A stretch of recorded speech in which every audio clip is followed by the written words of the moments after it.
Hello students, welcome to Dakshina E-Classroom. Today we are discussing our FST 12 paper starting with first question. अगर देखें paper overall level देखा जाए तो काफ़ी easy ही था, इजी टू मॉडरेट में ही इसको रेट करेंगे, है ना। फर्स्ट क्वेश्चन से अपन स्टार्ट करें तो आप देखिए सबसे पहले कि हमें f0 की वैल्यू दी हुई है और हमें f ऑफ fn के बारे में कुछ इन्फॉर्मेशन है, ठीक है। तो अगर हम जो एग्जैक्ट इन्फॉर्मेशन दी हुई है उसी को यूज करें, मतलब हमें f0 की वैल्यू 1 पता है। अगर हम f1 वगैरह निकालने जाएंगे तो f1 निकालने के लिए हमें क्या करना होगा, आप देख सकते हो फर्स्ट क्वेश्चन में कि अगर मैं n को 0 पुट करता हूं तो यहां पे आपका आ जाएगा f of f0 is equal to n equal to 0 रखा है अभी, इज इक्वल टू कितना होगा f ऑफ, यहां पे तुम्हारे पास कितना आ जाएगा अंदर में f ऑफ f2, है ना, और plus 2 is equal to n equal to 0 रख रहे थे तो n इक्वल टू 0 रखने पे यहाँ पे क्या बन गया 0, है ना। n इक्वल टू 0 से अपने पास 0 का इधर रिजल्ट आ गया, ठीक है। तो अब देखो क्या बना, f ऑफ 1 हो गया ना, ये f0 की वैल्यू दी हुई है तो f1 कितना हो गया 0 के बराबर हो गया। खैर f1 के बारे में हमें पूछा नहीं गया है, हमें f2 और f3 की वैल्यूज निकालनी है, ठीक है। लेकिन अब अगर आप n इक्वल टू 1 या 2 रखते हो तो यहाँ पे देखोगे आपकी यहाँ की जो टर्म बनेगी वो दिक्कत देने लगेगी आपको, है ना। भाई n की जगह पे आप 1 अगर रखो, है ना, n इक्वल टू 1 अगर आप रखो तो क्या बनने वाला है, n की जगह 1 रखोगे तो f ऑफ f1, ठीक है। तो ये f ऑफ 2 हो गया ना, और f1 तो खैर 0 था, तो f1 0 था तो f ऑफ 0 की वैल्यू फिर से आने लगेगी, तो कोई फायदा नहीं हुआ। f0 की वैल्यू तो हमें वैसे भी पता है, तो n इक्वल टू 1 रखने का यहाँ पे हम देख सकते हैं कि कोई बेनिफिट नहीं हो रहा है। इसी तरीके से आप देखो और भी n इक्वल टू 2 वगैरह रखो, कोई फर्क नहीं पड़ रहा। लेकिन चूंकि यहाँ पे जो ये वाली टर्म हमने बनाई है f ऑफ n प्लस 2, उसको अगर यूज करें तो आप देख सकते हो अगर n इक्वल टू आप -1 रखोगे तो क्या बनेगा f ऑफ -1, ठीक है। n की जगह -1 रखा, यहां पे क्या आएगा f of 1 plus 2 is equal to कितना हो गया, n की वैल्यू -1 रख रहे थे, f1 की वैल्यू 0 के बराबर है तो ये हो गया आपका f2 की वैल्यू यहां से निकल करके आ गई कितनी, -1 के बराबर, ये f2 हो गया। सिमिलरली आप n is equal to -2 put कर दो, n इक्वल टू आप -2 पुट करते हो तो क्या बनेगा, n इक्वल टू -2 का मतलब है f of -2 is equal to f of -2। यहां पे हमने क्या किया है, f ऑफ n की जगह पे हमें -1 रखा था, तो f ऑफ -1 रखा था तो हमारे पास +2 हो गया था, ठीक है। अब हम -2 रख रहे हैं तो -2 और +2 इसमें और ऐड होना था, तो ये 0 हो गया और प्लस साथ में 2 और लिखा हुआ था, f ऑफ n प्लस 2, ठीक है। तो ये वैल्यू कितनी हो गई, f ऑफ f0 की वैल्यू हमें पता है, f0 की वैल्यू हमारे पास कितनी दी हुई थी, 0 के बराबर 1 के बराबर दी हुई थी, तो ये f3 बन गया ना। और n इक्वल टू कितना लिखना था हमें, -2, तो f3 की वैल्यू कितनी आ गई, -2, तो f1 0 हो गया, f2 -1 और f3 -2। Integers to integer defined है, 1 1 फंक्शन है, तो हमारे पास इस तरीके का रिजल्ट आ जाएगा। क्वेश्चन नंबर 2 की बात करें तो क्वेश्चन नंबर 2 बहुत ही आसान सा क्वेश्चन दिया हुआ था। आप देख सकते हो सबसे पहले लिमिट किस टाइप की है, 1⁻∞ फॉर्म की। अगर हम बेस में से क्या करते हैं ऐसे क्वेश्चंस में लिमिट निकालने के लिए, बेस में से 1 सब्ट्रैक्ट करते हैं और पावर का मल्टीप्लाई करते हैं। तो हमारे पास अगर बेस में से हम 1 सब्ट्रैक्ट करें -1 अपॉन x प्लस 2 आ जाएगा, इनटू पावर का मल्टीप्लाई किया, लिमिट लगा दी हमने x टेंडिंग टू इन्फिनिटी, तो ये कितना आएगा, ये आ गया तुम्हारा -1 के बराबर। और इसको क्या करना रहता है हमें finally, e raise to power -1 रख देते हैं, तो 1 अपॉन e अपना आंसर हो जाएगा। क्वेश्चन नंबर 3 देखते हैं। क्वेश्चन नंबर 3 में आप देखिए ये भी एक आसान सा क्वेश्चन दिया हुआ है, fx is equal to integer part of x into sine के x raise to power p, इसकी बात की गई है, ठीक है। तो आप देखो साइन के x raise to power p में अगर p हमारा पॉजिटिव रहेगा तब तो हमेशा फंक्शन कैसा रहेगा, इसकी सिर्फ बात करें, साइन के x raise to power p की बात करें तो फंक्शन कैसा होगा, हमेशा कंटिन्यूअस होगा, है ना। तो अगर हम p ग्रेटर देन 0 का जोन देखते हैं, जब p हमारा कैसा है, पॉजिटिव है, तो हमें ये पता है कि भाई ये वाला फंक्शन कैसा होता है, ये डिसकंटिन्यूअस फंक्शन है। कहां पे, x इक्वल टू मतलब इसकी बात करूंगा अगर मैं, तो ये इंटीजर्स पे कैसा रहेगा, डिसकंटिन्यूअस रहेगा। और इसकी बात करें तो ये हमारा जो है थ्रू आउट कंटिन्यूअस ही रहने वाला है p ग्रेटर देन 0 के लिए, ठीक है क्या। तो अब हमें कहां पे चेक करना है, तो हमें k के बारे में बताना है कि अच्छा फंक्शन हमेशा हमारा कंटिन्यूअस आ रहा है, हमेशा कंटिन्यूअस आ रहा है, तो अगर p पॉजिटिव है तो इसको भी कैसा होना पड़ेगा, कंटिन्यूअस होना पड़ेगा थ्रू आउट। और ये वाली चीज जो है हमारी डिसकंटिन्यूअस हो सकती है, ठीक है। अब डिसकंटिन्यूअस इनटू कंटिन्यूअस, लेकिन रहना कैसा है रिजल्ट को कंटिन्यूअस ही होना है, ठीक है। अपन चाहते हैं कि ये डिसकंटिन्यूअस फंक्शन इनटू दूसरा कंटिन्यूअस फंक्शन, हमेशा रिजल्ट कैसा है, कंटिन्यूअस है। तो कहां पे है, कैसे आता है ये, जब ये फंक्शन डिसकंटिन्यूअस हो रहा है उस समय कंटिन्यूअस वाले की वैल्यू को क्या होना चाहिए, 0 होना चाहिए। ये हमने बताया रखा था कि जब भी डिसकंटिन्यूअस वाली टर्म हमारी इनटू मतलब डिसकंटिन्यूअस जिस पॉइंट पे हो रहा है, सपोज x1 पे डिसकंटिन्यूअस हो रहा है फंक्शन, तो उस समय कंटिन्यूअस वाले को रिजल्ट क्या देना चाहिए, 0। अगर कंटिन्यूअस वाला रिजल्ट 0 देता है तो हमारे पास ओवरऑल ये मल्टीप्लिकेशन कैसा रह जाएगा, कंटिन्यूअस रह जाएगा। तो आप देख सकते हो यहां से कि अगर मैं इसकी बात करूं तो ये कहां पे डिसकंटिन्यूअस होगा, ये डिसकंटिन्यूअस होगा जैसे मान लो 1 पे, ठीक है। तो 1 के अराउंड x इक्वल टू 1 पे ये फंक्शन कैसा हो जाएगा, बस बहुत सारे पॉइंट्स होंगे, मतलब 1 2 3 -1 -2 -3 0 ये सभी होंगे, लेकिन हमने कहा कि चलो 1 पे देखते हैं पहले, एक जनरल सा एग्जांपल लिया। तो x इक्वल टू 1 पे ये फंक्शन कैसा है, डिसकंटिन्यूअस है। इसकी बात करूं तो ये फंक्शन कैसा है, कंटिन्यूअस है। लेकिन कंटिन्यूअस वाला अगर मैं देखूं यहां पे साइन k के बराबर रिजल्ट देगा ना, तो ये साइन k अगर मेरा 0 हो जाए, ठीक है, 1 इंटू साइन के वाली सिचुएशन आएगी। साइन के अगर मेरा 0 हो जाए तो फिर मुझे पता चल जाएगा कि ये वैल्यू अगर 0 है तो इसका मतलब ये प्रोडक्ट कैसा रहेगा, कंटिन्यूअस ही रहेगा। तो हमें रिक्वायरमेंट क्या है कि साइन के 0 हो जाए, ठीक है। इसी तरीके से आप x इक्वल टू 2 की बात करोगे तो आप कहोगे साइन 2 के 0 हो जाए। ऐसा कब होगा, ये सारी चीजें साइन माइनस के, साइन -2 के, ये सब 0 होते रहे, कब हो पाएगा, जबकि k कैसा हो, k हमारा n पाई टाइप का हो। अगर k हमारा n पाई टाइप का है और p पॉजिटिव है तो हम कह सकते हैं कि फंक्शन कैसा होगा, कंटिन्यूअस टाइप का होगा। n ऑफ कोर्स कैसा होना चाहिए, इंटीजर होना चाहिए। नेक्स्ट हम बात करते हैं क्वेश्चन नंबर 4 की। क्वेश्चन नंबर 4 भी हमारा एक इस तरीके के क्वेश्चन हमने कर रखे हैं, लेकिन जो इनिशियल फ्रेमिंग है क्वेश्चन की, gx वगैरह दे रखा है, fx+1 को डिफाइन कर रखा है, वो थोड़ी सी इसमें डिफरेंट चीज थी। बाकी तो जो हमें फाइनल आंसर चाहिए जिस एक्सप्रेशन का g डैश वाला, वैसे क्वेश्चंस तो हमने नोट्स में भी कर रखे थे। अब आप देखिए कि मतलब अगर आप कहें किस टॉपिक के अंदर, तो मेथड ऑफ डिफरेंशिएशन के अंदर, तो f ऑफ x+1 की वैल्यू कितनी है, x प्लस fx के बराबर है। आप देखो e raise to power fx को gx कहा गया है, तो हमने भी यही काम किया, e raise to power fx+1 is equal to e raise to power x into e raise to power fx। ऐसा लिख सकते हैं क्या, e की पावर में ये चीज इज इक्वल टू e की पावर में x प्लस fx, सही है। a इक्वल टू b था तो e की power a is equal to e की पावर b। ये वाली टर्म को क्या बोलोगे, gx+1 बोलोगे ना, और इसको क्या बोलते हो, gx बोलते हो। तो gx+1 minus gx+1 is equal to e raise to power x into gx। ये हमारे पास एक्सप्रेशन आ गया, f से हम फ्री हो गए।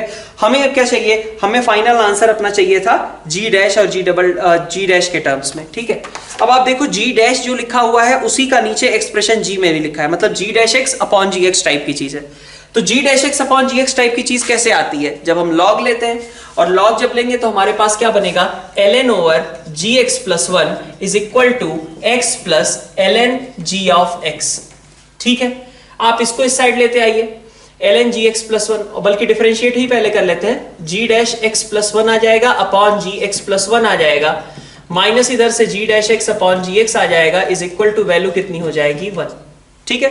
अब रखते जाओ x को 1 2 3, ये काम किया हुआ है पहले, x इक्वल टू 1 रखा तो g dash 2 upon g2 minus g dash 1 upon g1 is equal to 1 के बराबर। इसी तरीके से हम आगे बढ़ते जाए, लगातार ऐसे ही बढ़ते जाएंगे तो हमें दिख रहा है आपको कैंसिलेशन टाइप की चीज होती जाएगी। क्या, अगला टर्म x इक्वल टू 2 रखा तो g dash 3 upon g3 minus g dash 2 upon g2 is equal to कितना, 1 ही आने वाला है। तो यही चीज लगातार हम आगे फॉलो करते रहेंगे। तो आपको दिख रहा है कि ये तो इस तरीके से कैंसिलेशन स्टार्ट हो जाएगी। लास्ट में हमारे पास क्या बचेगा, g डैश, और यहां पे अगर आप कहो कि x इक्वल टू n भी रख लेते हो, है ना, x इक्वल टू n भी रख लेते हो तो क्या आएगा, या फिर मैं x इक्वल टू p तक जाता हूं अभी फिलहाल, ठीक है। x इक्वल टू p रख लिया तो क्या आएगा, g डैश p और +1 upon g dash, sorry g नहीं, gp+1 माइनस कितना होगा, माइनस आप कह सकते हो यहाँ पे g dash p divided by GP is equal to कितना आएगा 1, 2 के लिए भी एक 1 आ गया, x इक्वल टू 2 रखा था यहाँ पे हमने, x इक्वल टू 2 के लिए भी एक 1 आया, ऐसे ही x इक्वल टू p रखेंगे तो वहां पे भी क्या आएगा, एक 1 आएगा। तो 1 कितनी बार आ गए, p टाइम्स आ गए, तो यहाँ पे रिजल्ट कितना होगा, p के बराबर होगा। तो अब आप यहां से रख लो p के लिए हमें किस तरीके का एक्सप्रेशन रखना है। p के लिए हमें कुछ हाफ वगैरह टाइप की चीज दिख रही है कि हम अगर हाफ वगैरह रखते हैं तो हमारे पास काम बन जाएगा। और इनफैक्ट यही सीरीज हमें n टाइम्स लेनी है, क्योंकि n प्लस हाफ है, स्टार्ट कर रहा है वो हाफ से और n प्लस हाफ तक जा रहा है। तो आप ऐसा ही कह लो कि हमें मतलब स्टार्ट करना है हाफ से, x इक्वल टू हाफ से, और कहां तक जाना है, n प्लस हाफ तक। तो रिजल्ट कितना हो जाएगा हमारा, n के बराबर हो जाएगा। तो अभी तक के जो चारों क्वेश्चंस हमने किए आसान क्वेश्चन ही थे। ये क्वेश्चन इस तरीके का हमने ऑलरेडी कम से कम इस तरीके का एडिशन पहले कर रखा है, इसमें से एक स्टेप यही एक्स्ट्रा अभी तक यूज हुआ है हमारे पास। नेक्स्ट हम क्वेश्चन नंबर 5 की बात करते हैं। क्वेश्चन नंबर 5 में देखिए क्या दे रखा है। पहले तो इसने बता रखा है कि यहाँ पे रोज थ्योरम एप्लीकेबल है हमारा फाई एक्स पे। तो अगर फाई एक्स पे एप्लीकेबल है तो फाई ए को फाई बी के बराबर होना चाहिए। और फिफ्थ क्वेश्चन में आप देख सकते हो कि फाई बी की वैल्यू कितनी है, phi A is equal to phi B, and this phi B कितना है हमारा, 0 के बराबर है। तो फाई बी अगर हमारा 0 के बराबर है तो आप देखिए कितना बनेगा, फाई ए की बात करूं तो ये भी 0 होगा। और फाई ए की वैल्यू को मैं क्या लिख सकता हूं, phi a can be written as f b minus f a minus b minus a into F dash a और माइनस बी माइनस ए का होल स्क्वायर और इंटू ए, ऐसा ही कुछ लिखा हुआ है। ठीक है, अब आप देखें कि ये फाई ए हो गया, ये भी वैल्यू कितनी होनी चाहिए थी, ये भी वैल्यू होनी चाहिए थी ओवरऑल 0 के बराबर। ठीक है, अच्छा तो अब ये हमारे पास फाई ए का एक्सप्रेशन आ रहा है। ठीक है, अब हमें एक और चीज दे रखी है कि भाई रोज थ्योरम वैसे एप्लीकेबल है ही, तो फाई डैश सी भी क्या होगा, 0 के बराबर होगा ही होगा। तो अपन देख लेते हैं कि फाई डैश एक्स क्या बनेगा। पहले तो फाई डैश एक्स आपका कितना है, फाई डैश एक्स आपका एफ बी तो कांस्टेंट है, माइनस हो गया एफ डैश एक्स, और माइनस कितना आएगा, यहां पे आप इसको देख सकते हैं क्या, मैं फाई एक्स को पहले लिख लेता हूं एक बार। फाई एक्स हमारा कुछ है f b minus f x, और प्लस आप कह लो x minus B into F dash x. ठीक है, x minus B into f x, sorry x minus B into f x, और माइनस यहां पे दिया हुआ है हमारा x minus b whole square into a, इस तरीके का एक्सप्रेशन है। ठीक है, अब हम इसको डिफरेंशिएट कर लेते हैं। डिफरेंशिएट करेंगे तो हमारे पास क्या आएगा, फाई डैश एक्स इधर 0 आ गया, माइनस एफ डैश हो गया, और प्लस आप देखोगे यहां से x माइनस बी जब एज इट इज रखेंगे तो हमें एफ डैश लिखना पड़ेगा, और नेक्स्ट टाइम हम x माइनस बी को डिफरेंशिएट करेंगे 1 आ जाएगा, और यहां से हमारे पास कितना बचेगा, f बचेगा। ठीक है क्या, अब हम नेक्स्ट देखते हैं, यहां पे हमारे पास अब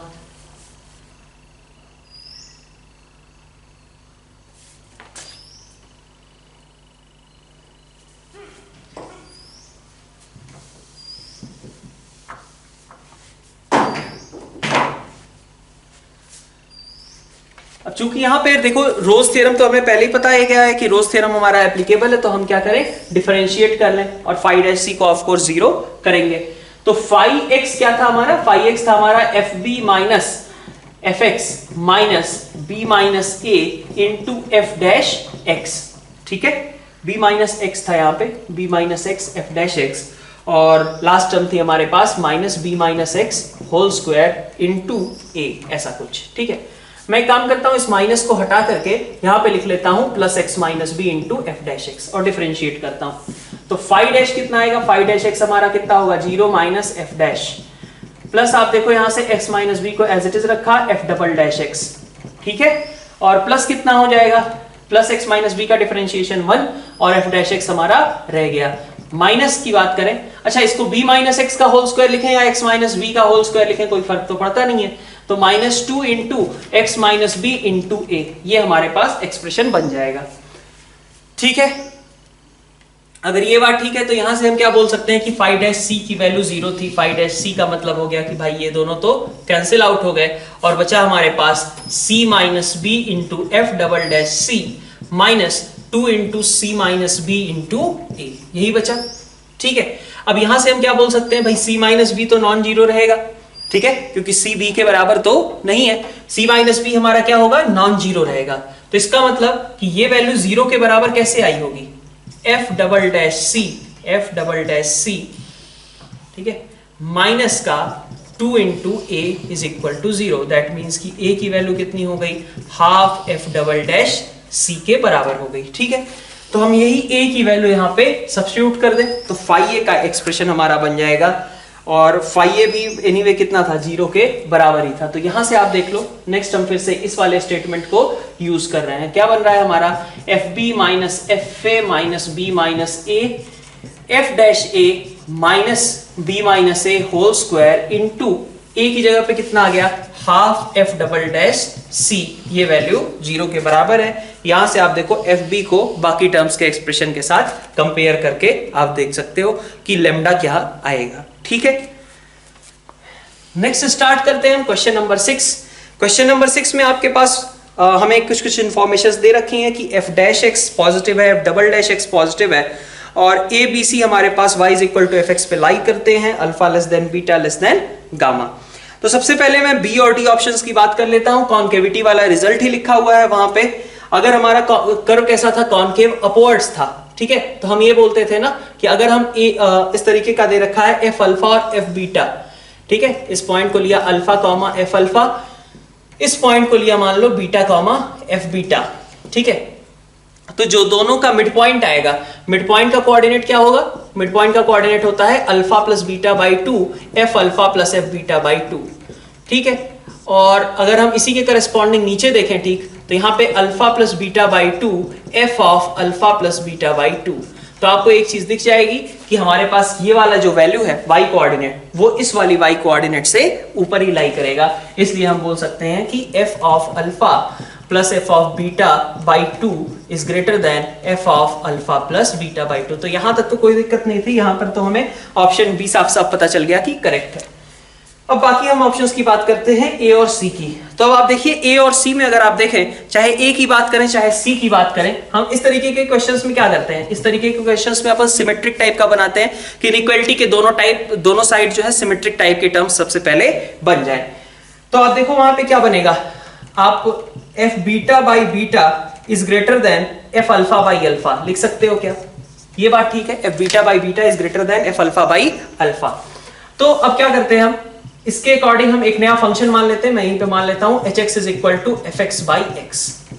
ठीक है, और इसकी मोनोटोनिसिटी चेक करते हैं। ठीक है, अगर अल्फा बीटा से बड़ा है तो एच अल्फा एच बीटा से बड़ा होगा या नहीं होगा, यही चीज पूछी जा रही है।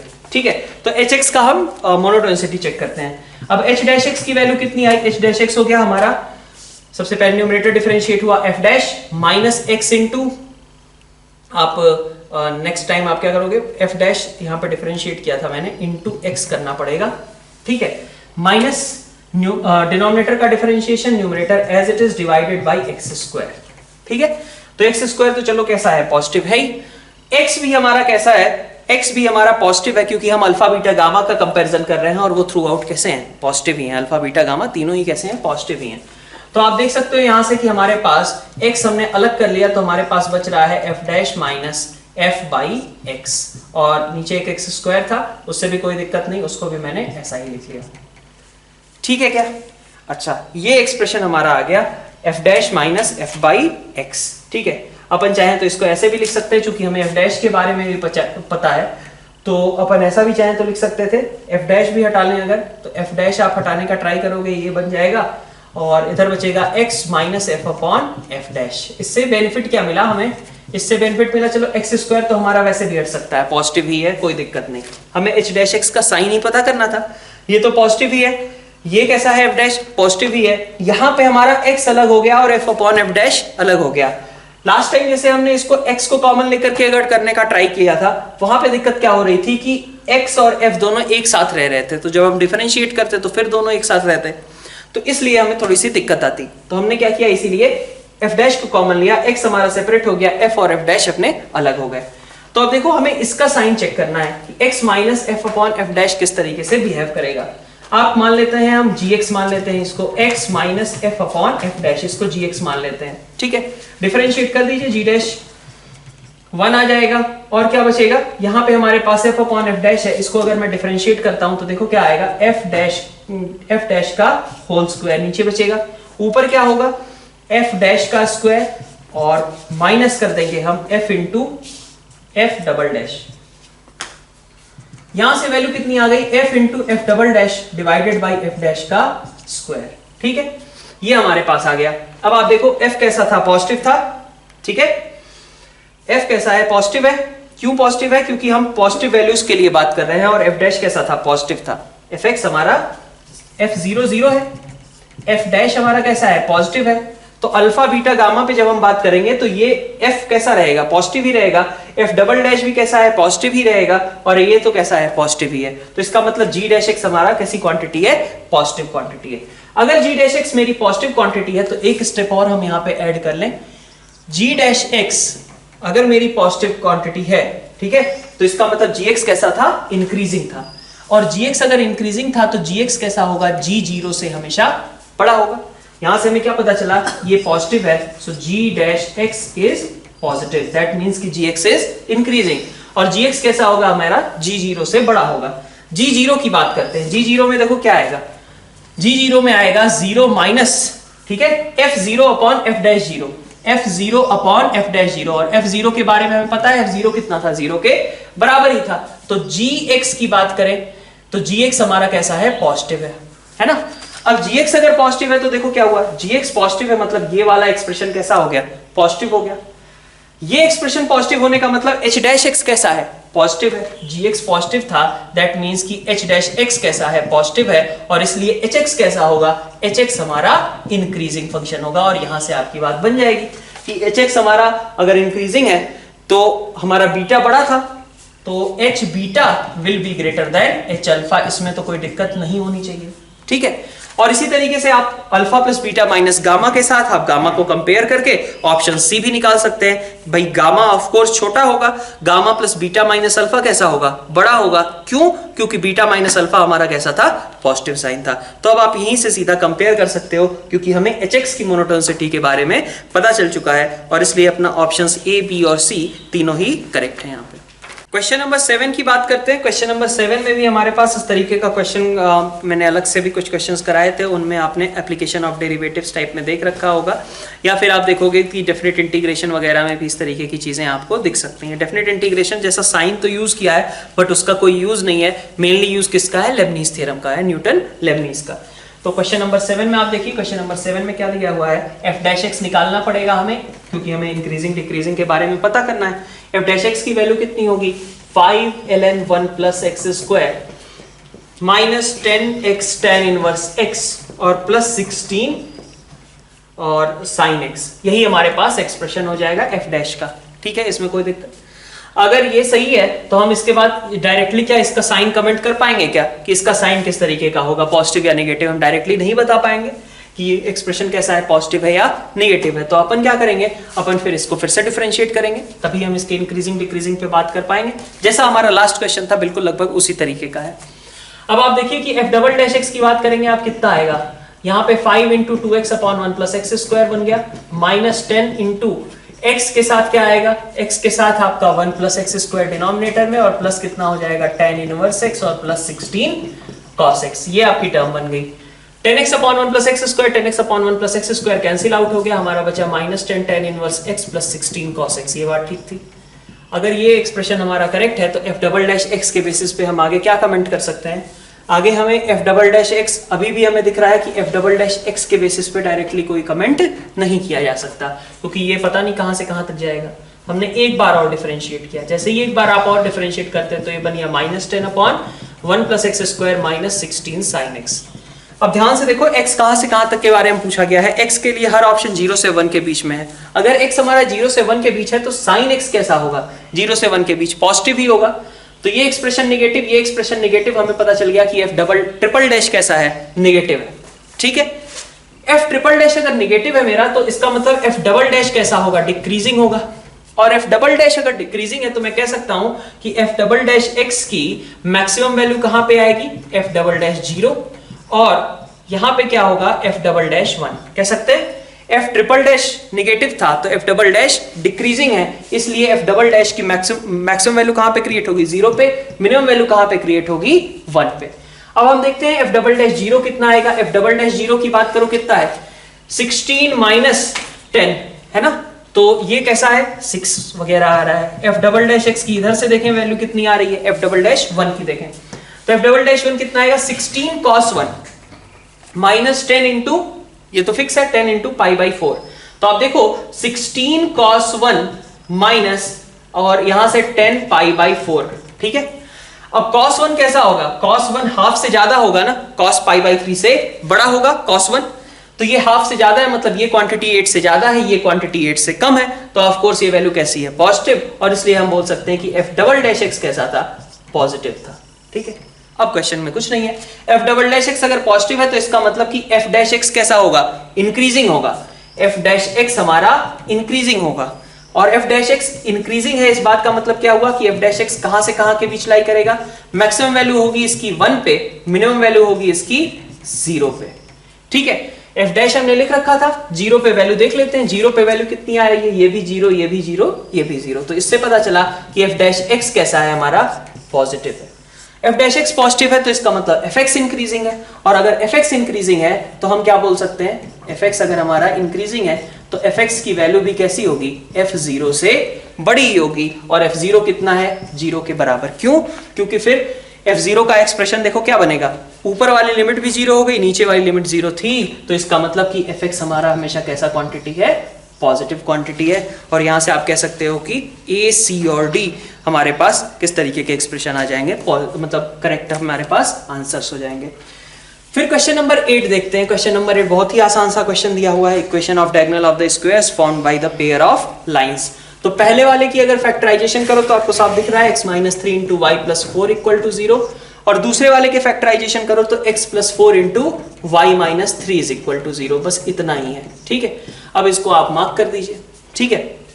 अब इसको मार्क करोगे तो क्या क्या आएगा, x equal to 3, x equal to 3 मतलब क्या हुआ, ये वाली लाइन ऐसा कुछ, x इक्वल टू 3 है ना, y इक्वल, अच्छा x इक्वल टू माइनस 4 भी चाहिए हमें, तो हमने मान लो ये बना दिया x equal to minus 4, y equal to 3 हमें चाहिए और y इक्वल टू माइनस 4 चाहिए, तो यहाँ पे हम इसको ही बना लेते हैं, y इक्वल टू माइनस 4 मान लीजिए ऐसा कुछ, और y इक्वल टू 3 यहाँ पे है ना, y इक्वल टू माइनस 4 ऐसा कुछ, ठीक है। तो अब आप देख सकते हो ये वाला पॉइंट क्या हुआ, ये वाला पॉइंट हो गया आपका 3,3, ये वाला पॉइंट हो गया 3,-4, इधर आप देखो तो -4,-4, और ऊपर की बात करें हम तो हमारे पास कोऑर्डिनेट क्या आ जाएगा, x कोऑर्डिनेट -4 और y कोऑर्डिनेट 3 के बराबर है। तो आप लाइंस की इक्वेशन आसानी से निकाल सकते हो, बहुत ही आसान सा क्वेश्चन दिया हुआ है।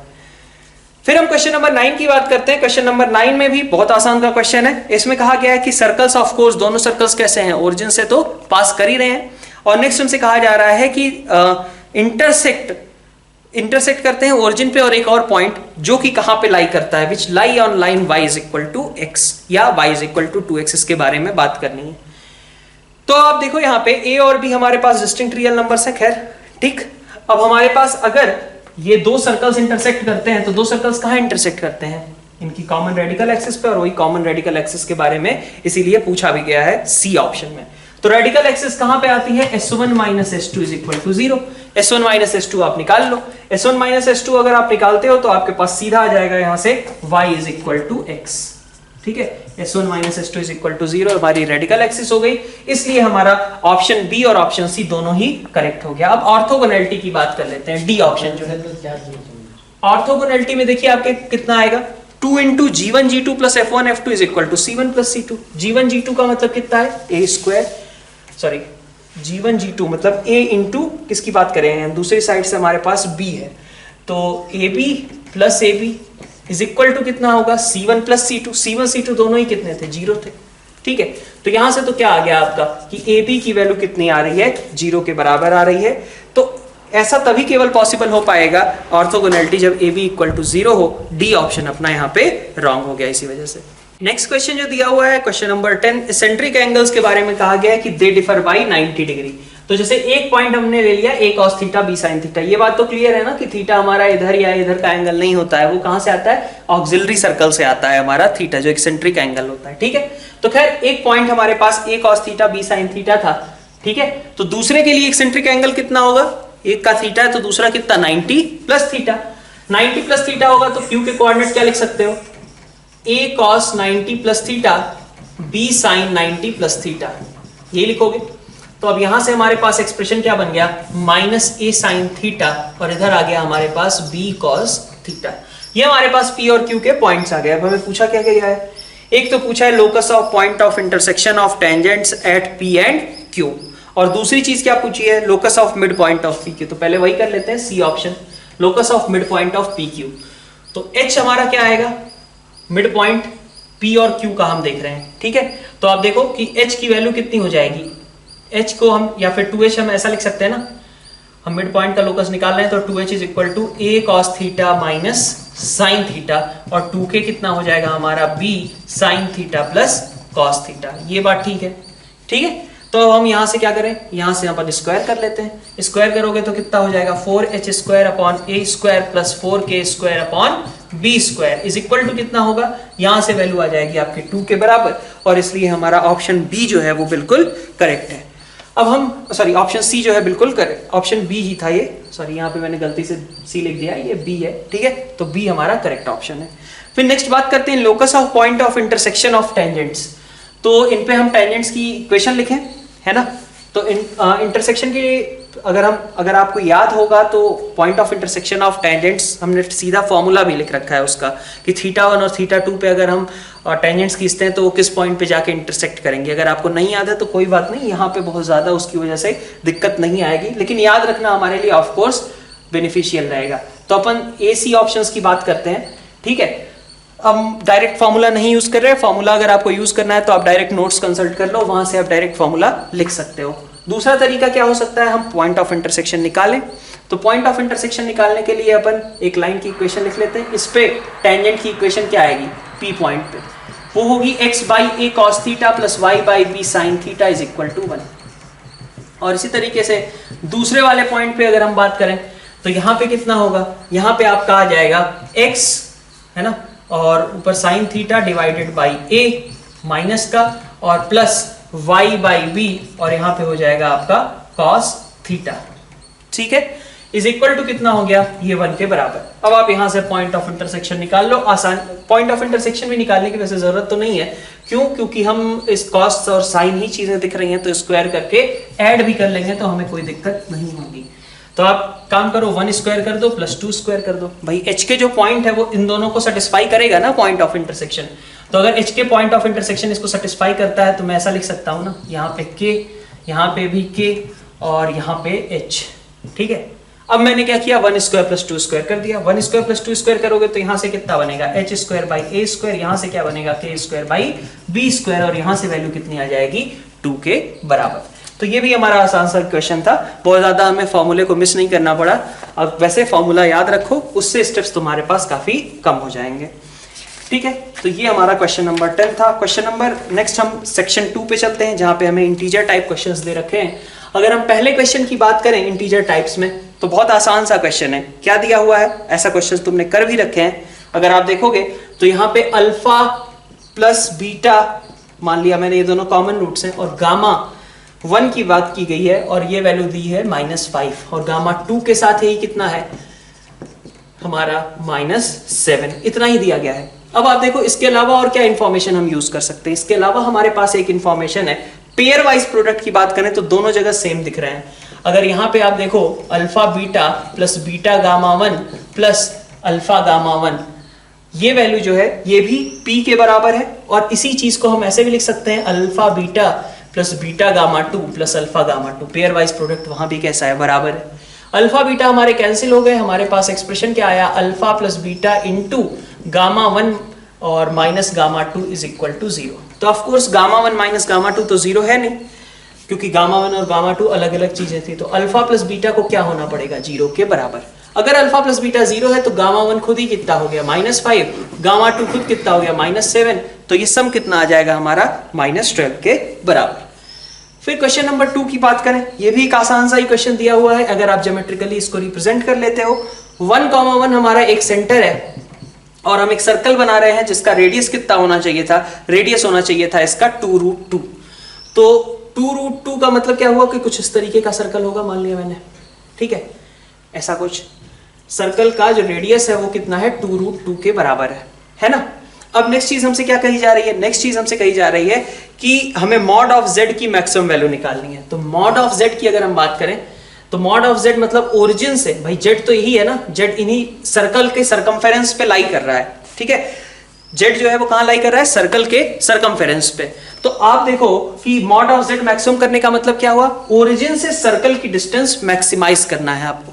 ओरिजिन आपका यहां था और यहां से मैक्सिमम डिस्टेंस पे कौन सा पॉइंट आएगा, तो उसके लिए आप क्या करते हो, उसके लिए आप सेंटर को ज्वाइन करते हो और उसी के अलॉन्ग आगे बढ़ जाते हो। खैर हमें तो डिस्टेंस ही चाहिए थी, तो ये मैक्सिमम डिस्टेंस वाला जो पॉइंट है वो कैसे आएगा, ये वाली डिस्टेंस कितनी थी, जो रेडियस है, रेडियस कितना था 2√2 के बराबर था।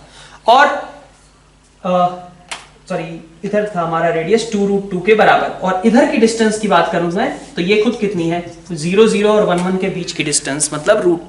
तो 0 0 से इस पॉइंट की डिस्टेंस कितनी हो गई, ये रेडियस 2√2 और प्लस ये कितना √2।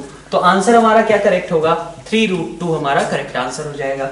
वैसे हमें क्या चाहिए, हमें तो इंटीजर पार्ट ऑफ z चाहिए था। अब यहां पे कई लोग मिस्टेक करके 3 भी लिख सकते हैं, लेकिन आप देखिए इंटीजर पार्ट ऑफ 3√2, 3√2 कैसा होगा, 4.2 के अप्रॉक्स होगा, और इसलिए इसका करेक्ट आंसर कितना आ जाएगा क्वेश्चन का, 4 आ जाएगा। ठीक है, नेक्स्ट क्वेश्चन नंबर 3 में आप देखिए तो बहुत सिंपल सा क्वेश्चन है, इस तरीके के बहुत सारे क्वेश्चन किए हुए हो। Plane P passes through 1 to 1 and contains a line. Line किस तरीके की लिखी गई है, बहुत आसान कर दिया हमें। उसने कहा कंटेन्स अ लाइन, और लाइन जो दिया गया है वो दो प्लेन्स के फॉर्म में दिया गया है। कई लोगों को ये देखने में दिक्कत होती है, एक प्लेन है x + 2y + z और दूसरा प्लेन है 2x - y - z - 1 = 0। दोनों प्लेन्स की इक्वेशन है और दोनों प्लेन्स के लाइन ऑफ इंटरसेक्शन को कंटेन करता है। खैर हमें लाइन ऑफ इंटरसेक्शन यहाँ पे निकालने की जरूरत नहीं है, हम चाहे तो दो प्लेन्स का लाइन ऑफ इंटरसेक्शन निकाल सकते हैं। कैसे निकाल सकते हैं वो आप देख सकते हो नोट्स में, ठीक है। अभी के लिए तो हम सीधा इससे कर सकते हैं कि भाई जो प्लेन है वो इन दोनों की फैमिली का मेंबर होगा, क्योंकि दोनों की लाइन ऑफ इंटरसेक्शन को कंटेन करता है।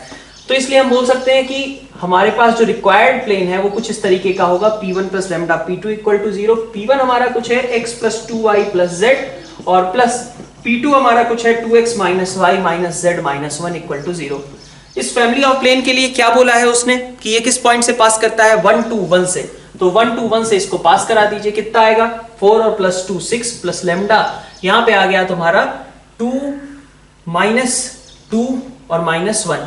तो अब हमारे पास यहां से एक्सप्रेशन कितना आ जा रहा है, 1 to 1 से हम 210 से सेटिस्फाई प्लेन की डिस्टेंस निकालनी थी और 1 to 1 से वो सेटिस्फाई कर रहा था। तो 2 माइनस यहाँ पे 2 और माइनस कितना हो गया हमारा 1, तो -2 = 0। तो लेम्डा की वैल्यू आपके पास कितनी आ जाएगी, 3 के बराबर आ जाएगी। अब यहां से लेम्डा की वैल्यू 3 आई तो प्लेन की इक्वेशन हम लिखना चाहें, प्लेन क्या होगा, प्लेन हो जाएगा तुम्हारा P1 + 3P2, रख दो यहाँ पे P1 + 3P2 = 0। कितना आ जा रहा है 7x आ जा रहा है और 2y - y हो जाएगा और z और -3z, तो -2z हो जाएगा और एक हो जाएगा तुम्हारा -3 = 0। ये हमारे पास प्लेन की इक्वेशन आ गई। इसकी डिस्टेंस निकालनी किस पॉइंट से, 210 से, तो निकाल लो 7 × 2 14 -1 -3, ठीक है। और डिवाइडेड बाई कितना हो जाएगा, डिवाइडेड बाई 7² + 1² + 2² मतलब 54।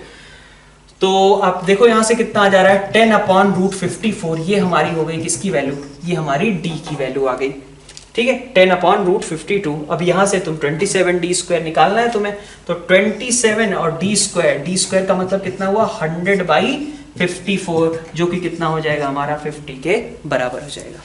पॉलिनोमियल पॉलीगन की बात की गई है 10 साइड्स के, और उसमें कहा गया है कि डायगोनल्स कितने बना सकते हैं जो कि आपस में पैरेलल हो, इस तरीके का सिचुएशन है, ठीक है।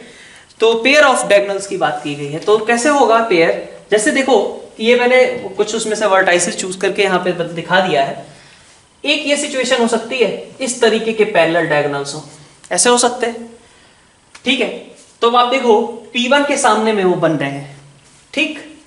तो अब आप देखो कैसे कितने बनेंगे, एक ऐसे ही होगा, P1 है, यहाँ P2 P10 था, अच्छा, फिर अगला क्या होगा, फिर P3 P9 होगा, फिर ऐसे ही क्या आएगा आपका नेक्स्ट हो जाएगा P4 और यहाँ पे आ जाएगा P8। फिर आपके पास अब आप देखोगे P5 तो यहाँ होगा ना, P1 के जस्ट अपोजिट में होगा P5। तो अब देखो कितने ऐसे बन पाए पेयर्स। अब ये 3 दिख रहे हैं हमें, 3 में से कोई भी 2 हम चूज कर लें, ठीक है। तो एक तो हमारे पास ये P2 P10 को ज्वाइन किया, P3 और हमने P9 को ज्वाइन किया, P4 और P8 को ज्वाइन किया, सॉरी एक और बन सकता है हमारे पास P7 और P5। P1 के सामने अपने पास P6 आ जाएगा, ठीक है, 10 साइड्स थी, P1 के सामने में 6 आ जाएगा और ये हमारे पास ये डायगोनल्स बन गए जो कि आपस में कैसे हैं, पैरेलल है। तो अच्छा, तो P1 के सामने हमने ये टेंशन लिया कि P1 के सामने हम बना रहे हैं, तो बताइए यहाँ पे हमारे पास 4 ऐसे लाइंस बन पाए जो कि आपस में पैरेलल थे। इनसे कितने पेयर्स बना सकते हो, 4 में से कोई भी 2 चूज कर लो। 4 पेयर्स हमारे पास, सॉरी 4 डायगोनल्स बने हैं, इनमें से पेयर चूज करने थे ना, तो 4 में से कोई भी 2 चूज कर लो, इतने पेयर्स हो जाएंगे। कितने बनेंगे ऐसे, तो ये P1 के सामने मैंने बनाया था, ठीक है। अच्छा, P1 के सामने बन गया तो P6 के सामने भी तो वही होगा ना, उतना ही P2 और इधर P7 के सामने बनेगा, उतना ही ऐसे ही P3 और P8 के सामने बनेगा, उतना ही P4 P9 और उतना ही P5 P10 के सामने बनेगा। तो 4C2 इंटू कितना, P1 के सामने उतना ही P2, उतना ही P3, उतना ही P4, उतना ही P5, क्योंकि उसके बाद रिपीटिशन शुरू हो जाएगा। तो 4C2 इंटू 5 कितना हो गया, ये 30 हो गया। अच्छा, और कैसे बन सकते हैं, तो नेक्स्ट मैंने कहा कि भाई अगर मैं इसको इसी तरीके से साइड्स के पैरेलल बना दूं, जैसे ये साइड थी, इसके पैरेलल मैं बना सकता हूं ना, ये P1 P2 था, इसके पैरेलल एक बनाया मैंने P10 और P3 को ज्वाइन करते हुए। ऐसे ही मैं और क्या कर सकता हूं, यहाँ P9 उठाऊं और यहाँ पे P4 उठा लूं, ठीक है, ये भी तो कैसा होगा, पैरेलल ही होगा ना। फिर इसी तरीके से देखो P5 उठाओ और P7 उठाओ, इनको भी ज्वाइन करने वाली जो लाइन होगी, ये सभी लाइंस आपस में कैसी होंगी, पैरेलल ही होंगी। कितनी बनी है, लेकिन ये बन पाई है हमारे पास 3, ठीक है। ये तो साइड थी, उसके पैरेलल हमारे पास 1 डायगोनल, 2 डायगोनल, 3 डायगोनल, 3 में से कोई भी 2 चूज करना है क्योंकि पेयर ऑफ डायगोनल्स पूछा गया है। तो 3C2 और ऐसे कितने बनेंगे, तो कितनी साइड्स हैं हमारे पास, 10 साइड्स हैं। लेकिन फिर से वही चीज, जो P1 P2 के पैरेलल होगा वो नीचे वाली साइड के भी तो पैरेलल होगा ना। तो ऐसे कितने साइड्स हैं हमारे पास, इफेक्टिवली 5 साइड्स हैं, ठीक है। P1 P2 P2 P3 P3 P4 P4 P5 और P5 P6। उसके बाद तो फिर क्या होना है, रिपीटिशन होना है। तो 3C2 इंटू 5 कितना हो गया, 15। तो आंसर कितना आ जाएगा, 45। क्वेश्चन नंबर 5 में भी देखो तो Pn+1 और Pn के बीच एक रेशियो दिया गया और हमें करस्पॉन्डिंगली n की वैल्यू फाइंड आउट करनी है, बस यही चीज क्वेश्चन में है, ठीक है। तो Pn+1 का मतलब क्या है वो देख लेते हैं। Pn+1 का मतलब है कि n+1 C0 into n+1 C1 into n+1 C2 और इसी तरीके से n+1 C n+1। Pn की बात करें तो Pn में क्या है, nC0 into nC1 into nC2 और अप टू इसी तरीके से nCn, ठीक है। ध्यान देना यहाँ पे एक टर्म हमारे पास ज्यादा होगी, ऊपर 0 से n+1 तक जा रहा है ना, और नीचे 0 से n तक ही गया है, ठीक है। तो अगर हम दोनों का रेशियो लेते हैं तो वो कितना आएगा, Pn+1 upon Pn is equal to क्या बनेगा, n+1 C0 अपॉन nC0, ठीक है। फिर n+1 C1 अपॉन nC1 लिख सकते हैं, फिर इसी तरीके से into n+1 C2 upon nC2 ये लिख लिया, और ऐसे ही आगे जाते हुए हम n+1 Cn+1 ये हमारा अलग से रह जाएगा, ठीक है। और उसके जस्ट पहले क्या आया होगा, ऊपर आया होगा n+1 Cn और नीचे आया होगा हमारा nCn। ये सारी टर्म्स रही होंगी यहां तक की, और एक टर्म हमारा अकेले रह जाएगा, और वो भी लेकिन कितना है, 1 के बराबर ही है। तो आप देखो n+1 Cr अपॉन nCr, इसको आप सॉल्व कर लो, हर बार कितना रिजल्ट आ रहा है आपका, n+1 रेज टू पावर, ये बन जाएगा n और नीचे आपका n+1 अपॉन n, यही बन गया। ये वैल्यू कितनी दे रखी है, सीधा आप कंपेयर कर सकते हो 10⁹ और इसलिए n की वैल्यू यहां से कितनी आ जा रही है, 9 के बराबर, ठीक है। तो क्वेश्चन नंबर 6 पे देखते हैं। क्वेश्चन नंबर 6 पे हमारे पास फिर से i माइनस 0.4a का inverse is equal to i minus alpha a, ये चीज दी गई है। आइडेम्पोटेंट कहने का मतलब क्या होता है कि आप जब a स्क्वायर करोगे तो a स्क्वायर कितने के बराबर आएगा, i के बराबर आएगा, आइडेम्पोटेंट, ठीक है, सॉरी आइडेम्पोटेंट है ना, तो इन्वॉल्यूटरी के लिए था a square equal to a, ये हमारा आइडेम्पोटेंट होता है, खुद के बराबर हो जाता है। अब हमें क्या दिया गया, हमें एक का इनवर्स दिया गया, ठीक है। अब इनवर्स वगैरह हम यूज तो कर नहीं पाएंगे, हमें कोई इनवर्स निकालने के लिए कोई मैट्रिक्स तो है नहीं, तो अपन क्या यूज करेंगे, अपन बस इसी चीज को उल्टे तरीके से यूज कर लेंगे कि भाई i माइनस 0.4a और i माइनस अल्फा a, इनकी बात करूं तो ये दोनों एक दूसरे के इनवर्स हैं, और इसलिए इनका प्रोडक्ट कितना रहा होगा, i के बराबर रहा होगा। आप लिखो i स्क्वायर की वैल्यू कितनी होगी, मल्टीप्लीकेशन करने पे i स्क्वायर तो i के बराबर ही हो जाएगा, माइनस यहां से कितना आया अल्फा a इंटू आई, ए के बराबर, माइनस 0.4a ये बन जाएगा आपका, और प्लस कितना हो जाएगा, प्लस आ जाएगा आपका 0.4 अल्फा ए स्क्वायर को आप कितना लिखते हो, ए के बराबर, क्योंकि ये कैसे था, आइडेम्पोटेंट मैट्रिक्स थी। तो आप आई और आई इनको कैंसिल आउट कर दो, बाकी बचा हमारे पास क्या, हमारे पास बचा अल्फा और यहां से 0.4 अल्फा, तो 0.6 और इधर से हमारे पास माइनस का 0.4 है, तो कितना बन जा रहा है हमारे पास एक्सप्रेशन। अगर हम देखें यहाँ से अल्फा की वैल्यू हमें चाहिए थी 1/अल्फा, ठीक है, और A is not a null matrix, तो आप देखो 0 आ जाएगा is equal to alpha A और 0.4 ए, तो अल्फा और इसको क्लब कर लेते हैं पहले। हमारे पास क्या बना, हमारे पास आ गया 0.6 माइनस का 0.6 अल्फा ए, और साथ में एक और लिखा हुआ है -0.4 ए, और इसलिए ए की वैल्यू यहाँ से कितनी हो जानी चाहिए हमारे पास, -2, अल्फा की वैल्यू इनफैक्ट -2/3 के बराबर आ जानी चाहिए। क्वेश्चन नंबर 7 देखिए, क्वेश्चन नंबर 7 अच्छा क्वेश्चन दिया हुआ है, बहुत ज्यादा भी नहीं लेकिन ठीक है, क्वेश्चन ओवरऑल सही कहा जाएगा, क्योंकि जो एक्सप्रेशन दिया हुआ है उसके बारे में आप पॉजिटिव वैल्यूज कैसे डिसाइड करेंगे उसके लिए एक इंपॉर्टेंट स्टेप है। क्या, अगर आप यहाँ पे एक चीज ऑब्जर्व कर पाते हो कि आपका एक फैक्टर x² + 1 कंसीडर करने पे दूसरी चीज आपकी ax² + bx + 1 के बराबर है, तो आपका काम आसानी से सॉल्व हो पाएगा, अदरवाइज आप फंस सकते हैं। तो आपका ये एक्सप्रेशन तो पॉजिटिव है ही, ये वाले को और पॉजिटिव होना है, तो ये क्वाड्रेटिक ऑलवेज पॉजिटिव कब होगी, जबकि ए कैसा हो, पॉजिटिव हो, और इसका डी कैसा हो, नेगेटिव हो, ठीक है। इसने कहा है कि ये एक्सप्रेशन हमेशा पॉजिटिव है, तो इसका डी नेगेटिव होना पड़ेगा। डी कितना है इसका, b² - 4 है, जिसको नेगेटिव होना चाहिए। अब क्या कहा गया कि a और b जो है अपनी वैल्यूज इसी सेट में से लेते हैं, तो अब हमें काउंटिंग करनी पड़ेगी कि कौन से ऐसे a b का पेयर हो सकता है जो कि इन दोनों कंडीशन को सेटिस्फाई करे। तो ऑफ कोर्स a कोई सा भी लो, ये तो a पॉजिटिव रहेगा ही। आगे हमें क्या चाहिए, b² - 4a नेगेटिव चाहिए, तो a b हम ले लेते हैं, ठीक है। a की वैल्यू को अगर आपने मान लीजिए 1 रखा, ठीक है, तो या फिर b² - 4a है, तो b को हमने 1 रखा, तो a की वैल्यू आप क्या क्या लगा सकते हो, b की वैल्यू 1 है, तो ये 1 हो गया, -4 टाइम्स है, तो इसका मतलब 1 2 3 4 5 ये सभी इसके लिए एप्लीकेबल होंगे, 9 तक की सभी वैल्यूज एप्लीकेबल होंगी। इसी तरीके से b = 2 आपने रखा, तो जब आप a को 1 रखोगे तो दिक्कत है, क्योंकि तब तो वैल्यू कितनी होगी b² - 4a की, 0 के बराबर। लेकिन आप 2 से स्टार्ट करके रखना शुरू करो, 2 3 4 9, कोई दिक्कत नहीं। फिर 3 से ऐसे स्टार्ट किया, तो 3² 9 होगा, 9 माइनस, अब यहाँ पे देखो 4 × 1 पॉजिटिव रह जाएगा, 4 × 2 पॉजिटिव रह जाएगा, 4 × 3 से नेगेटिव वैल्यू शुरू होंगी, मतलब कि हम 3 से स्टार्ट कर सकते हैं a की वैल्यूज।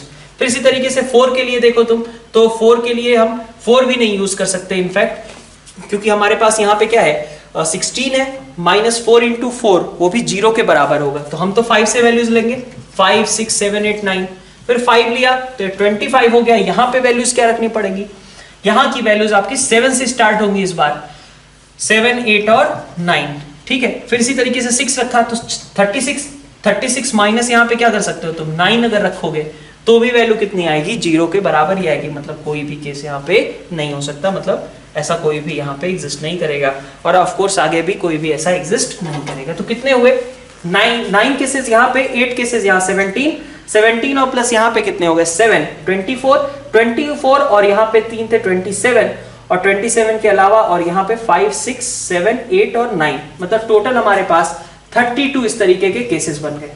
32 केसेस बने जो फेवरेबल थे, और टोटल केसेस कितने होंगे, 9 तरीके थे हमारे पास A चूज करने के लिए, और 9 तरीके थे हमारे पास B चूज करने के लिए, तो प्रोबेबिलिटी हमारे पास आंसर कितना होगा, 32/81, ठीक है।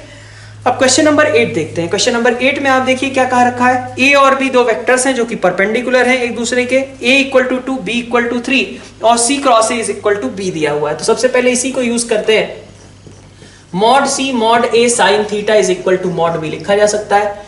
C के बारे में हमें पता नहीं है, तो हमें वो चीज निकालनी पड़ेगी। C A की जगह कितना है, 2 है, तो हमारे पास 2 sin θ = B, और B का मॉड कितना था, 3, तो C का मॉड कितना आ गया, 3/2 sin θ। हमें एग्जैक्ट कोई C का मॉड तो निकालना नहीं है, हमें तो लीस्ट वैल्यू उस एक्सप्रेशन की यूज करनी है। तो खैर हमारे पास ये मॉड ऑफ C आ गया 3/2 sin θ। अब इसके अलावा और क्या चीज है, अब अपन लिखते हैं कि 2C - A, इसको हमें चाहिए था 2C - A का मॉड। तो हमने पहले भी कहा था कि जब मॉड की बात हो तो आप पहले क्या करो, स्क्वायर कर लो। तो अंडर रूट के अंदर क्या आएगा, 4C² + 4A² माइनस कितना आएगा, यहां से अपने पास 8ac कह सकते हैं, 4c² + 4a² - 8ac। c की जगह पे 3/2 sin थीटा रख दो, तो mod c 3/2 sin थीटा था, यहां रख सकते हैं। तो 9/4 sin स्क्वायर थीटा, तो 9 कोसेक स्क्वायर और प्लस 4a², a² कितना है 4, तो यहां कितना आ गया 16 -8 a dot c। a dot c की अगर हम बात करें तो a डॉट c हमारे पास कितना आ रहा है, a dot c, a cross c हमारा b के बराबर था। a डॉट c के बारे में हमें और कमेंट करना है, तो mod a mod c cos theta use कर लेते हैं। तो mod a हमारा कितना था, mod a था हमारा 2 के बराबर, ठीक है, mod a 2, mod c कितना था 3/2 sin थीटा, और इन दोनों के बीच का एंगल मान लिया मैंने cos थीटा। तो आप देखो यहां से एक्सप्रेशन कितना बन जा रहा है, 9 कोसेक स्क्वायर प्लस 16 माइनस यहां से 2 कैंसिल हो गए, 24 cot थीटा ये बचा। कोसेक स्क्वायर को लिख दो 1 + cot स्क्वायर, तो कोसेक स्क्वायर को 1 + cot स्क्वायर रखोगे तो हमारे पास एक्सप्रेशन कितना आ जाएगा, 9 cot स्क्वायर थीटा प्लस 25 और माइनस, और यहां से हमारे पास 24 cot थीटा।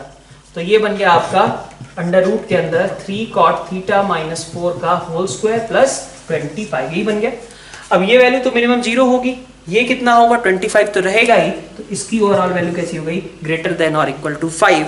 तो क्वेश्चन नंबर 8 के लिए 5 आंसर करेक्ट है। Next upon match the column वाले क्वेश्चंस की स्टार्ट करते हैं। फर्स्ट क्वेश्चन में आप देखिए इसी तरीके का क्वेश्चन आपका लास्ट एग्जाम में भी आपसे पूछा गया था, और यहाँ पे भी थोड़ा सा उसी तरीके से थोड़ा मैच कर सकता है। आप देखो फर्स्ट क्वेश्चन अगर हम देखें तो यहाँ पे सबसे पहले तो वही थ्योरी ऑफ इक्वेशन वाले रिजल्ट्स हमें लिखने पड़ेंगे। सम of roots a² + b² + c² को किससे रिप्रेजेंट किया गया है, p से। और फिर इसी तरीके से देखें पेयर वाइज प्रोडक्ट, तो हमारे पास आ जाएगा समेशन a² b², मतलब a² b² + b² c² + c² a², ये वैल्यू कितनी है q के बराबर, और k क्या है अपना प्रोडक्ट ऑफ रूट्स, तो a² b² c² = k। ये हमारे पास एक्सप्रेशन सबसे पहले गिवन है। अब कहा जा रहा है डेल्टा हमारा एरिया ऑफ ट्रायंगल है, अब हमें कुछ चीजें आपस में कंपेयर करके बतानी है। तो ए ऑप्शन का स्टार्ट करते हैं। ए ऑप्शन में देखिए आपसे क्या कहा जा रहा है, ए ऑप्शन में हमसे कहा गया है कि cos a by a plus cos b by b और cos c by c is equal to कितना है, हाफ के बराबर है, यही है। तो आप देखो cos a को क्या रखोगे, b² + c² - a², इसको क्या रखोगे a² + c² - b², और इसी तरीके से इसको a² + b² - c², कितना आ जाएगा a² + b² + c², नीचे कितना होगा 2abc आएगा इज इक्वल टू हाफ, तो ये दोनों कैंसिल हो गए, a² + b² + c² is equal to कितना हुआ abc, और इसलिए अपन कह सकते हैं कि p की वैल्यू कितनी होनी चाहिए, √k के बराबर। इस तरीके का ऑप्शन आपको कहां पे मिल रहा है, वो सारे ऑप्शंस अपन करेक्ट मार्क कर देंगे। बी ऑप्शन की बात करते हैं। बी ऑप्शन में देखिए आपके क्या कहा गया है, a cos a + b cos b + c cos c। तो आप देखो इसको क्या लिख सकते हो, a cos a है ना, a cos a + b cos b और + c cos c is equal to कितना है, ठीक है, पहले इसी को क्लब कर लेते हैं। इधर हमारे पास कितना आ रहा है sin a cos a, मतलब हाफ, इसको लिख सकते हैं आप, इसको a को आपने पहले ऐसे लिख लिया 2r sin a, है ना, 2r sin a। तो 2r sin a कहने का मतलब कितना हो गया कि ये 2 sin a cos a, ठीक है, ऐसा कुछ इज इक्वल टू हाफ दे रखा है इसने। अब आप देखो यहां से अगर r को आप अलग कर लो, r को अलग किया तो हमारे पास बचा क्या, समेशन के अंदर sin 2a बचा, मतलब sin 2a + sin 2b + sin 2c is equal to कितना है, हाफ के बराबर है। और यहां से sin 2a + sin 2b + sin 2c को हम क्या करेंगे, रिजल्ट्स लिख दो। sin 2a कितना होता था, ये पूरी आइडेंटिटी थी ना, और इसका रिजल्ट कितना आता था 4 sin a sin b sin c, ठीक है, इज इक्वल टू हाफ। तो 4r की जगह हमने एज इट इज रहने दी, sin a को भी लिख देते हैं अपन a/2r, इसको लिख देते हैं b/2r और इसको लिख देते हैं c/2r is equal to half, ठीक है।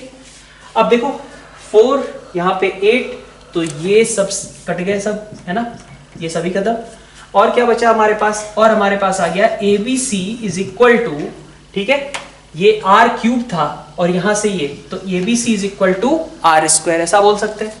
अच्छा r से तो कोई फायदा है नहीं हमें, r को हमें क्या करना पड़ेगा, फिर r को हमें डेल्टा में कन्वर्ट करना पड़ेगा। तो r को लिख दो ABC/4 डेल्टा का होल स्क्वायर। तो ये कितना हो गया, a square b square c square upon 16 delta square is equal to ABC। अब आप देखो, अब आप यहाँ से डेल्टा स्क्वायर की जगह पे इसको यूज कर सकते हो आप एक्सप्रेशंस, और ABC हमारे पास लिखा हुआ है, ABC आपका कितने बराबर हो जाएगा, एक तरीके से 16 डेल्टा स्क्वायर के बराबर हो गया। नेक्स्ट अपन बात करते हैं ऑप्शन सी की। ऑप्शन सी में आप देखिए sine A sine B sine C is equal to 4 delta cube. तो लिख दो साइन ए का मतलब कितना होगा, साइन ए को अपन लिख देते हैं a/2r b/2r c/2r। तो abc/2r का whole cube is equal to कितना हुआ 4। डेल्टा क्यूब को क्या लिखोगे, abc का होल क्यूब डिवाइडेड बाय कितना 64r क्यूब। तो 2r cube 64r cube, 8r cube ये हुआ 64, ये इसने इसको साफ किया 8, ठीक है। फिर बचा क्या हमारे पास 2 abc होल क्यूब और is equal to 2 times abc। यहां से कुछ इस तरीके का रिजल्ट बन रहा है, ठीक है, सही है क्या। abc यहाँ पे 8r क्यूब था, 64r क्यूब 8 टाइम्स हो गए, और 8 टाइम्स के बाद फिर हमने कहा कि 2 abc के बराबर यहां से आ जाना चाहिए था कुछ, तो abc अपॉन 8r क्यूब, ठीक है, ठीक है क्या। तो यहां से रिजल्ट हो गया a square b square c square is equal to 2 के बराबर, मतलब k की वैल्यू क्या होनी चाहिए, 2 के बराबर होनी चाहिए, ठीक है। फिर d की बात करते हैं, a sine a plus b sine b plus c sine c, इसको भी उसी तरीके से कन्वर्ट करो। a इंटू साइन a है, साइन a को लिख दो a/2r, ठीक है। इसी तरीके से b स्क्वायर बाई 2r बनेगा, ऐसे ही c स्क्वायर बाई 2r बनेगा। तो आप सभी को क्लब करके डायरेक्टली लिख दो a square plus b square plus c square upon 2r is equal to कितना है 2 डेल्टा के बराबर। तो 2 डेल्टा, और डेल्टा को क्या रखने वाले हैं हम, abc अपॉन 4r ये लिखने वाले हैं। तो 2r ने इसको साफ किया, 2 टाइम्स कट गया, इसका मतलब कि a square plus b square plus c square जो p था उसको क्या आना चाहिए, रूट के बराबर। इनको सेटिस्फाई करते हुए जो भी ऑप्शंस हैं वो सभी करेक्ट हो जाएंगे। नेक्स्ट जो हमारा मैच द कॉलम 2 दिया हुआ है, इसमें आप देखिए सबसे पहले मैंने d, d1, d2 और d3 सभी को लिख लिया क्रैमर्स रूल के according. d, d1, d2, d3 सभी की वैल्यूज लिख दी मैंने, ठीक है। अब आपको क्या करना है, कब ये यूनिक सोल्यूशन है, कब ये नो सोल्यूशन है, ये सारी चीजें चेक करनी है, ठीक है। तो अगर हमारा d नॉन जीरो हो जाता है, ठीक है, जब भी d नॉन जीरो है तो हमारे पास यूनिक सोल्यूशन आएगा ही आएगा। तो आप देखो जब भी लेम्डा हमारा 5 के बराबर नहीं है, मतलब r, s और t ऑप्शंस में हमेशा यूनिक सोल्यूशन मिलेगा ही। इसलिए a की बात करूं मैं तो बस उसकी इतनी रिक्वायरमेंट थी कि lambda -5 should not be equal to 0, ठीक है। तो r, s, t अपने करेक्ट ऑप्शंस हो जाएंगे। b की बात करते हैं, बी ऑप्शन, बी पार्ट में क्या रखा है, हैज नो सोल्यूशन, ठीक है। नो सोल्यूशन पे अपन आते हैं बाद में, और इनफाइनाइट सोल्यूशंस की भी बात की गई है और कंसिस्टेंट। खैर, तो नो सोल्यूशंस में देखिए आपको क्या चाहिए, नो सोल्यूशंस का मतलब हुआ कि ये हमारा 0 हो जाए, ठीक है, और कोई एक नॉन जीरो इसमें से हो जाए, ठीक है। तो आप देखो ऐसी कंडीशन कहां पे बन पाएगी, अगर मैं कहूं कि लेम्डा मेरा 5 के बराबर होना चाहिए यहाँ पे, तो बात ठीक है ना, d को तो 0 होना चाहिए, तो लेम्डा को हमने 5 कर दिया। और हम क्या कर लें, अगर हमारा m 9 के बराबर नहीं होता है, m हमारा 9 के बराबर नहीं होता है, तो हमारे पास नो सोल्यूशन का केस हो जाएगा, ये नॉन जीरो क्वांटिटी और ये 0, ठीक है, या फिर ये नॉन जीरो क्वांटिटी, ठीक है। तो ये हमारा ऐसा केस हो गया जबकि हमारा लेम्डा नॉट इक्वल टू 5 रहे और m नॉट इक्वल टू 9, मतलब q ऑप्शन अपना यहाँ पे करेक्ट हो जाएगा। फिर c ऑप्शन की बात करें, इनफाइनाइट नंबर ऑफ सॉल्यूशंस, ठीक है। इनफाइनाइट नंबर ऑफ सॉल्यूशंस के लिए क्या होना चाहिए, इनफाइनाइट के लिए तो ये होना चाहिए था कि d, d1, d2, d3 सभी क्या हो, 0 के बराबर हो। तो लेम्डा इक्वल टू 5 और m इक्वल टू 9 का केस अगर आप चेक करो तो क्या बनेगा, ये 0, ये 0, ये 0। इसकी बात कर लेते हैं, यहाँ कितना आ गया 15 प्लस 3 18 माइनस 2 इंटू 9, इसका मतलब ये भी कितना हो गया हमारा, ये इस केस में d1, ठीक है, d2 और d3 सभी क्या है 0 के बराबर है। अब लेकिन यहाँ पे हम डायरेक्टली ये नहीं कह देंगे कि इसका इनफाइनाइट सोल्यूशन होगा, क्योंकि ऐसा भी हो सकता है कि उस समय हमारे पास नो सोल्यूशन की सिचुएशन आ जाए, तो वो कैसे चेक करते हैं हम, ठीक है, वो भी हमें देखना पड़ेगा। तो हम इनफाइनाइट और नो सोल्यूशन, मतलब जब ये केस रहता है तो एम्बिगुअस होता है ना, जरूरी तो नहीं होता कि हमेशा इसके इनफाइनाइट सोल्यूशन से होंगे या नो सोल्यूशन ही आएगा। तो अपन क्या करते थे ऐसे केसेस में, अपन देख लेते थे इसको फैमिली ऑफ प्लेन्स के अकॉर्डिंग कि क्या हमारा P1 और P2, ठीक है, इन वैल्यूज को फिट कर दो लेमडा और एम की जगह पे, और क्या करना था, क्या हमारा P1 और P2 मिलके P3 फॉर्म कर सकते हैं, मतलब वो सभी एक फैमिली के मेंबर हैं या फिर फैमिली के मेंबर्स नहीं है। अगर फैमिली फॉर्म हो गई तो इनफाइनाइट सोल्यूशन, अगर फैमिली नहीं फॉर्म हुई तो नो सोल्यूशन। तो ऐसे केस में देखो क्या आएगा, एक प्लेन है, इस केस को अपन आगे चेक करते हैं जब हमारे पास चारों चीजें 0 के बराबर आई थी। एक प्लेन है हमारा x + y + z = 3, और एक प्लेन है हमारे पास x + 2y + 3z = 6, और एक प्लेन है हमारे पास x + 3y + λz, लैम्डा कितना था 5 था, = 9। ठीक है, अब P1 + λ P2 क्या P3 बना पा रहा है या नहीं बना पा रहा है, यही चेक करना था। तो क्या करना होगा, P1 हमारा x + y + z - 3 और प्लस लैम्डा इंटू मल्टीप्लीकेशन किया x + 2y + 3z - 6 और इज इक्वल टू कैसा होना चाहिए, x + 3y + 5z - 9 टाइप का होना चाहिए। ठीक है, x का कोफिशिएंट कंपेयर करें, 1 + लैम्डा, यहाँ पे क्या है 1, यहाँ पे देखें y का coefficient 1 + 2 lambda divided by 3 is equal to z का कोफिशिएंट देखो 1 + 3 लैम्डा है ना, और डिवाइडेड बाई 5, ऐसा कुछ दिख रहा है।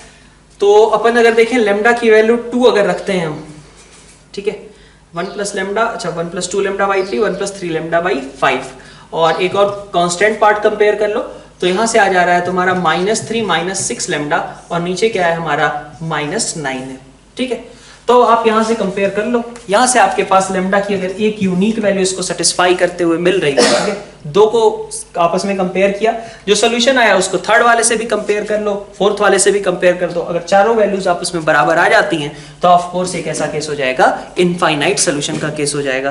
कंसिस्टेंसी की अगर बात करूं तो कंसिस्टेंसी कब होती है, जब सोल्यूशन एग्जिस्ट कर जाए। तो सारे ऑप्शंस में से जो नो सोल्यूशन वाला केस है उसको हटा देंगे और बाकी सभी क्या होंगे, कंसिस्टेंट ही होंगे, क्योंकि वहां पे सोल्यूशन एग्जिस्ट करता है। तो पेपर की ओवरऑल बात करें, पेपर इजी ही था, इजी टू मॉडरेट में रेट करेंगे, कुछ क्वेश्चंस अच्छे थे बट ओवरऑल पेपर का लेवल इजी टू मॉडरेट में ही रेट होगा। Thank you all.